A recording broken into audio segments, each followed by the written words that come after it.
Мать на несколько секунд оставила годовалого ребенка наедине с собакой. Она была ошеломлена, когда вернулась в комнату. Хотя пес у них был всего несколько дней, она была уверена, что у него мягкий характер и он не будет представлять опасности для ее семьи. Но потом случилось это. Она уже собиралась броситься на помощь своему ребенку, но тут заметила кое-что, что заставило ее задуматься. И когда она поняла, что происходит на самом деле, она не могла в это поверить. А все началось, когда Кэтрин и ее муж родили дочь Шарлетт. Через несколько месяцев они решили расширить семью. Но вместо того, чтобы завести еще одного ребенка, они решили, что для Шарлетт будет хорошо иметь пушистого друга.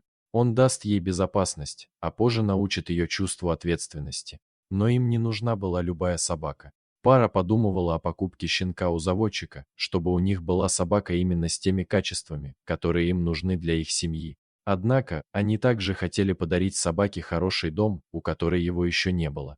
По воле судьбы, вскоре они узнали о собаке-спасателе, которая изначально была получена от заводчика.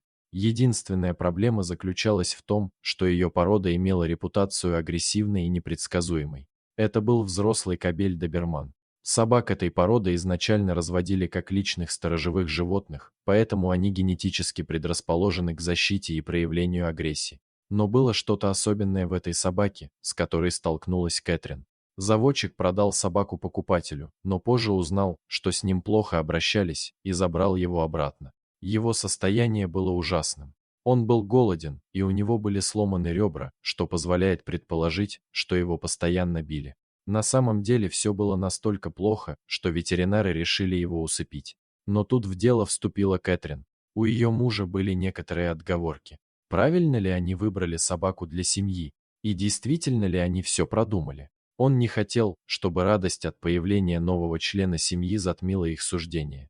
Даже узнав о его бурном прошлом, Кэтрин не могла не влюбиться в этого пса, как только встретила его. У него была аура, которая заставляла ее чувствовать себя комфортно. И вот, несмотря на все предупреждения, она усыновила его и назвала Хан. Ей не терпелось забрать его домой и познакомить со своей 7-месячной дочерью.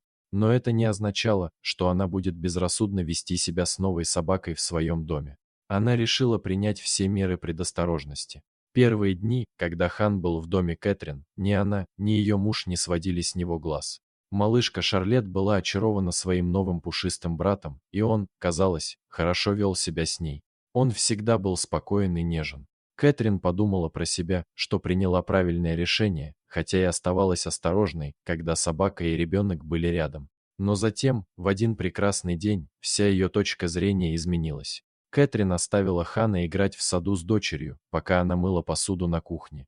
Словно почувствовав неладное, она выглянула из кухонной двери и увидела картину, которую никогда не забудет. Но прежде чем она успела что-то с этим поделать, было уже слишком поздно. Хан подталкивал Шарлетт и сжимал ее мордой. Он толкал ребенка вперед, словно пытаясь заставить ее отреагировать. Шарлетт ничего не знала и продолжала играть. Затем он сжал ее подгузник в зубах. Кэтрин выкрикнула, наблюдая за происходящим. В ужасе. Мысли Кэтрин проносились в ее голове. Она слышала ужасы о собаках, но могло ли это случиться с Ханом? Она не могла избавиться от ощущения, что во всем виновата она. Ей следовало быть более осторожной. Ей не следовало отпускать Шарлетт на улицу одну. Затем Хан сделал то, от чего ее сердце чуть не выпрыгнуло из груди. Хан схватил Шарлетт за подгузник и швырнул ее на несколько метров через двор, как тряпочную куклу. Кэтрин не могла поверить своим глазам и на мгновение замерла, не зная, что делать. У нее было только одно на уме, она должна броситься на помощь своему ребенку. Кэтрин подбежала к дочери и поспешно подняла ее. Она осмотрела ее, пока не убедилась, что она невредима. Она была удивлена, увидев, что у ребенка всего несколько царапин. Когда она повернулась к Хану, она почти ожидала, что он тоже нападет на нее. Но вместо этого собака сделала что-то странное. Хан с трудом встал на ноги. Он тяжело дышал и пускал слюни. Он поднял переднюю лапу, словно от боли. Затем его дыхание стало тяжелым, и он рухнул. Состояние Хана ухудшалось прямо на глазах. Здесь явно происходило что-то еще. Кэтрин не могла понять, что произошло. В панике она смотрела во все стороны. Она чувствовала себя беспомощной и подавленной в этой ситуации. Затем она увидела, что в траве лежит тайпан, одна из самых ядовитых змей Австралии. Одного укуса этой змеи достаточно, чтобы покончить с жизнью взрослого человека. Только сейчас Кэтрин поняла, что происходит. Хан отшвырнул Шарлетт от опасности и пожертвовал собой. Но заплатил ли он за этот героический поступок жизнью?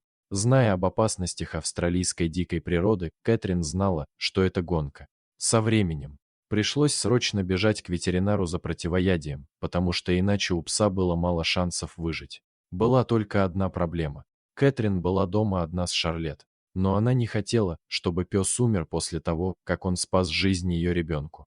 Изо всех сил она подхватила раненого пса и кое-как уложила его в багажник своей машины. Затем женщина помчалась к ветеринару, почти не обращая внимания на правила дорожного движения. «Я даже не остановилась на красный свет», призналась она позже в интервью. Кэтрин добралась до ветеринара, который немедленно принял Хана и сделал ему инъекцию противоядия.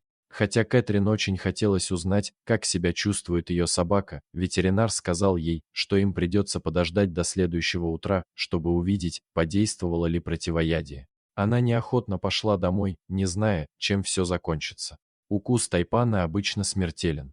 Но, возможно, Хан не получил полной дозы яда и переживет ночь благодаря своим размерам и весу. Один эксперт предположил, что он может выжить, если змея не смогла вести весь свой яд. Но он не хотел возлагать на Кэтрин особо больших надежд. Так или иначе, женщина всю ночь молилась, чтобы Хан выжил. Она не закрывала глаза и волновалась до следующего утра. На следующий день ей позвонил ветеринар. Кэтрин заплакала. Хан был в стабильном состоянии, и уже на следующий день он вернулся домой. Маленькая семья не могла поверить своему счастью.